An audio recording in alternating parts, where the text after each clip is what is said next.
what tips for writing and speaking would I'm just curious to know from a doctor's perspective, what tips would you give to students for writing and speaking?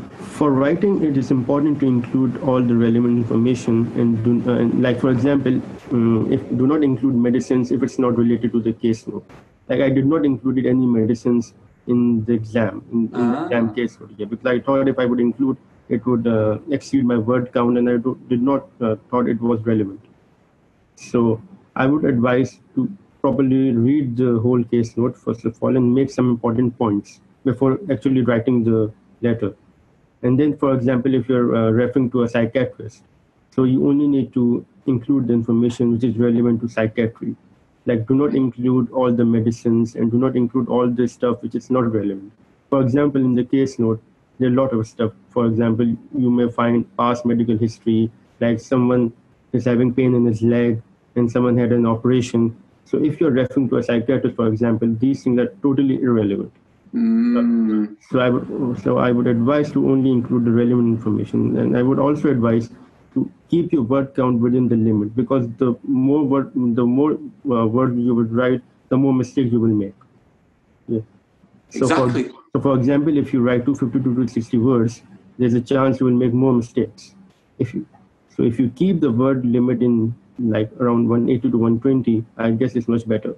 You're right, and that's what we always say to students is it's not necessarily that you're writing too many words or you're writing too little words and the examiner will penalize you. It means that you've included too much or too little information and also, not satisfying the task. And also handwriting plays an important part, I guess so.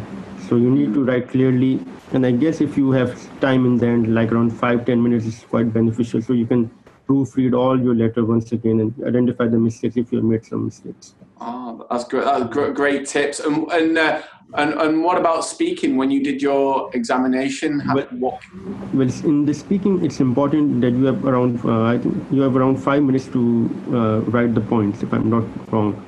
5 minutes or 2 minutes. I guess it's 2 minutes for writing and reading the case, reading the scenario and writing the points. So I wrote the points in the time I got, and then I started like including all the points from the first to the last point. And it's important to ask the patient, to hear the patient what he's asking, rather than including all the points and finishing quickly. So I would advise that you need to complete the entire 5 minutes and be patient with the examiner who is acting as a patient, because you don't know what question he may ask.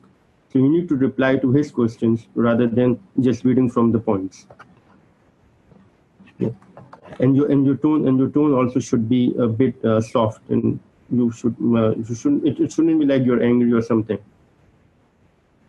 Did you feel that empathy? Did you show empathy and reassurance to the interlocutor in the exam, and was that important, do you think? In the first case scenario, I did show some reassurance, and I think that's the reason I got a B grade.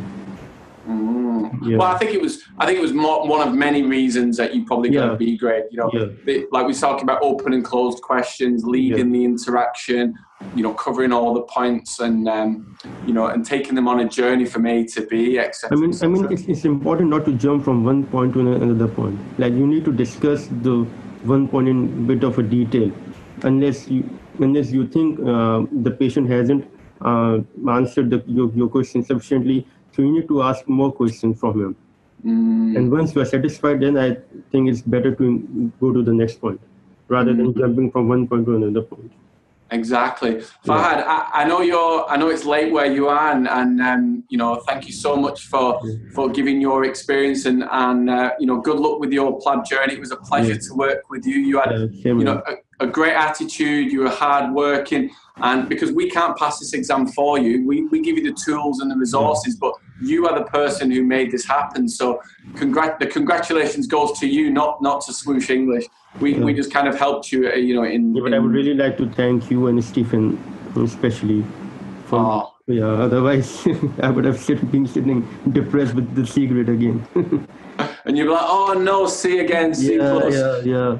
Because I know I have the disappointment with IELTS too many times. So yeah. Well, they always say that failures in life make you stronger, and maybe you're better off having had those failures with IELTS now and you move forward. But congratulations, because the good news is that you don't need to be kind of fixated with doing English examinations anymore. You can forget about the English exams. That was the biggest hurdle. Yeah. So Fahad, the last thing, I'm just wondering, you've given some amazing tips today on speaking and writing. Would I be able to share this video with other students to inspire them? Yeah, sure. Oh, fantastic. I appreciate that. And I live in London. Whenever you come to London, let me know.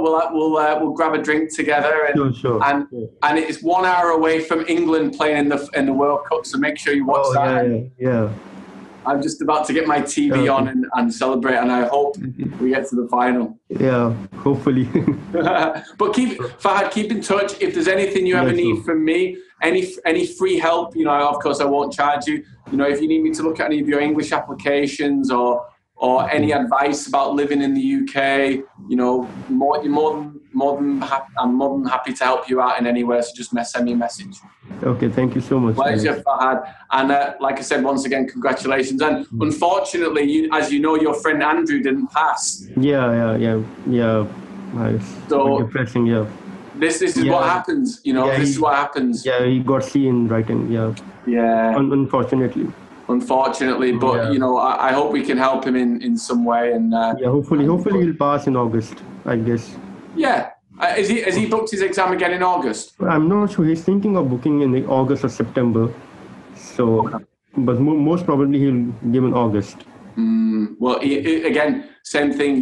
He's got a similar mindset to you that he needs help. So, I'm messaging him at the moment to see how we can help him. But Fahad, thank you very much, my friend. And thank you. This was a great success. 5-day challenge done. That was the game changer. Yeah. Cheers, man. Thank you very much. Have a great day, and I look forward to speaking to you soon. Yeah, sure. Take care. Bye, man. All the best. Take care. Bye.